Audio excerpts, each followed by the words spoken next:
Do you struggle to keep your story organized?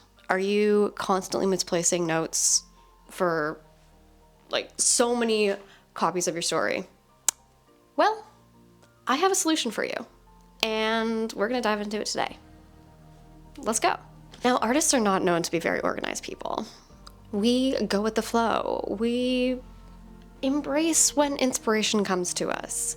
But the problem comes when we do want to be organized, when we have a project that we are so passionate about and we want to get it moving, and yet we can't seem to find the notes that we made about it.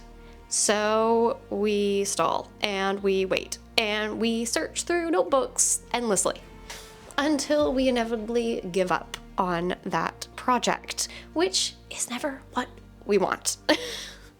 We never want to give up on something just because we can't find it. Granted, some ideas disappear because they don't want to be found. They aren't ready to come to the surface, or it's just not their time. But for those stories that we know deep down are ready to burst forth and be shared with the world, we need some help. We need to make sure that everything we come up with, everything that comes to us, is in one place and ready to come together into this beautiful work. Today, I am introducing you to my Notion template. Now, this is my first ever Notion template, and I'm so excited to share it with you.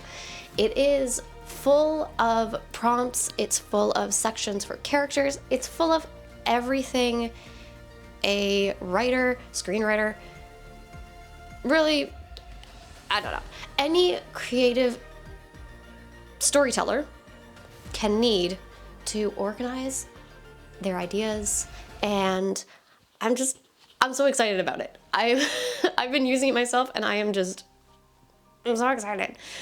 So let's dive into what is on my Notion template.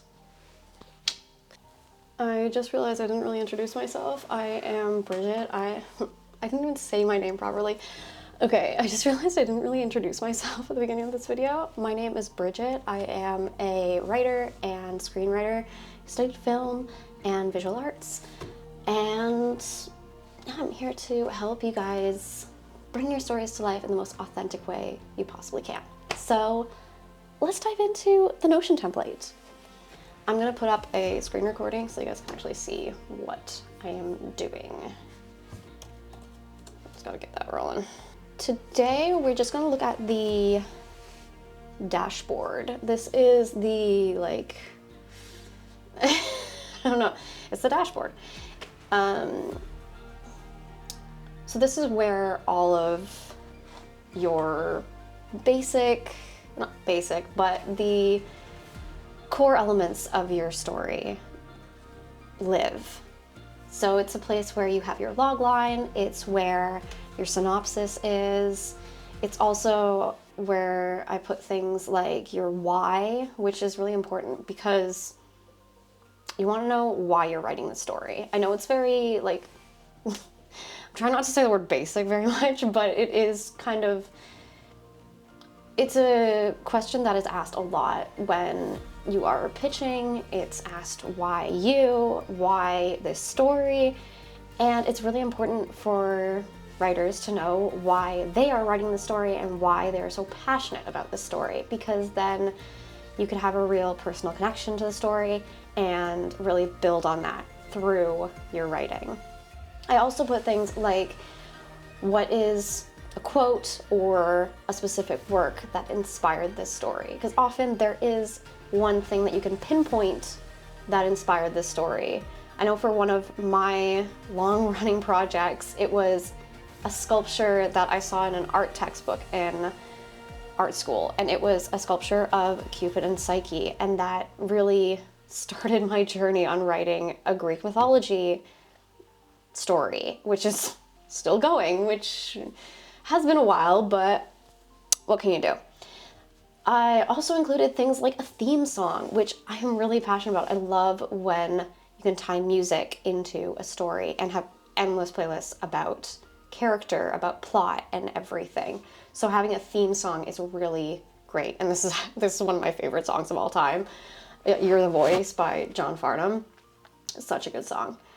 I also included things like a to-do list, which is good to keep you on track because often it's just kind of, you get stuck in the wheel of what you're doing and you forget about the drafts and like what you're working towards.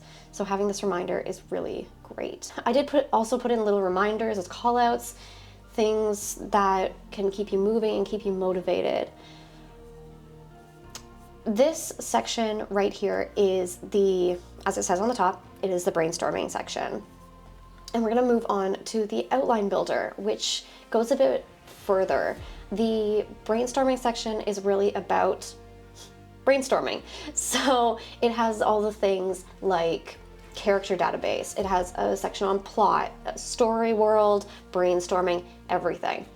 And I will go deeper into some of those sections in future videos, but for now I just want to focus on the dashboard because there's so much in here and I've really taken my time to explain every section in writing, and yeah, I'm just really happy with how this turned out. So I want to show you everything that is in the dashboard, and we will dive into all the other sections, or not all the other sections, but some of the other sections in a later video.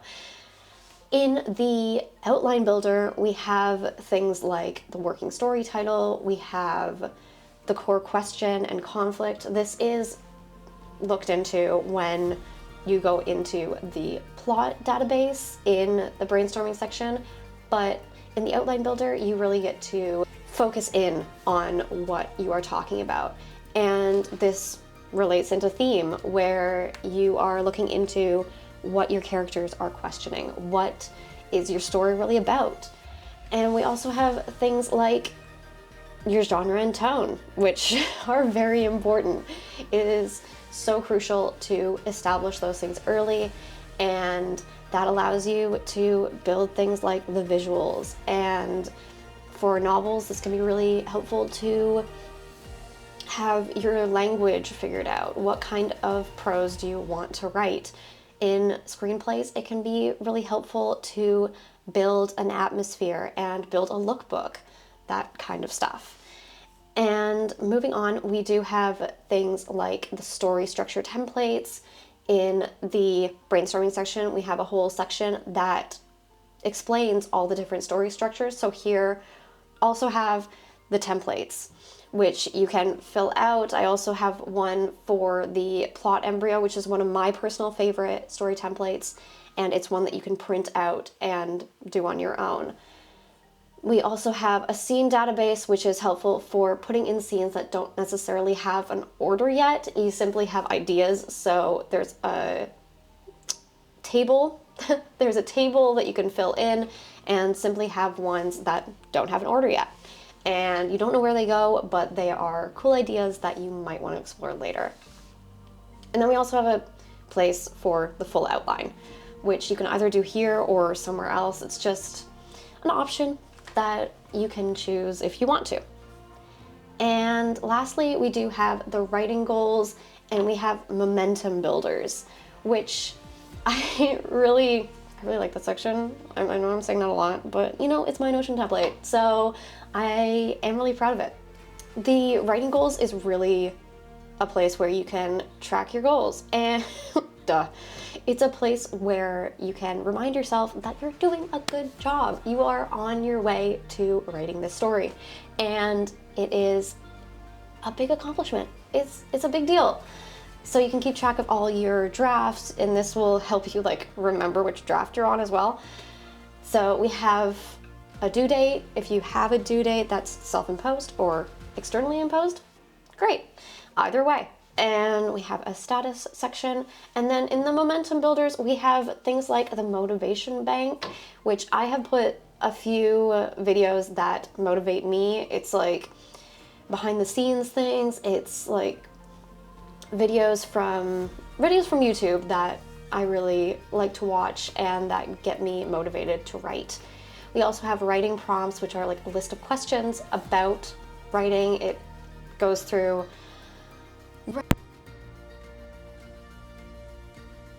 Well, this is voiceover Bridget here because I'm not entirely sure what happened here. I'm pretty sure my mic just died. And so I'm gonna voice over myself, but I don't remember what I actually said. So, yes, here I'm just kind of going through the writing prompts. The writing prompts are questions that you can ask yourself about character, about story world, and just there to get you started. And there's also a place where I have compiled some websites where you can read scripts, which is very useful because reading scripts, if you're a script writer, screenwriter, is very important because it gives you a better look at formatting and pacing and all things like that. And lastly, we have at the bottom of the template, we have a call out, which is basically a celebration that you've made it to the end of your outline. You have made it so far, and you are done for the time being. You can move on to the drafting stage and give yourself a pat on the back for all that you've done so far. Now, I don't know what I was actually talking about here. I scrolled down for a second and realized that I had a checklist, and so I deleted that. And I think I was just going through the call out. So, yes, it's well done. Well done. And we are just gonna move on because I think I pretty much covered what I was talking about. That is my Notion template for writers. I hope you enjoyed this. It will be coming out on January 2nd, so there will be a few more, like maybe 2 or 3 more videos diving deeper into the template. Let me know if there's anything specific that you guys want to see. I already have a video filmed about the story structure part of the template, but if there's anything else you guys really want to see before the launch, please let me know in the comments, and I will be sure to put that on the list. Otherwise, follow me on Instagram, where I will be posting more about the specifics and also some fun reels about writing, prompts, motivation, educational stuff, all of the stuff to do with writing and keeping you going through hard times with writing. And with all that said, leave a like if you enjoyed this video, hit that subscribe button, that does help me out a lot, and I will catch you guys next week with another video. Keep writing.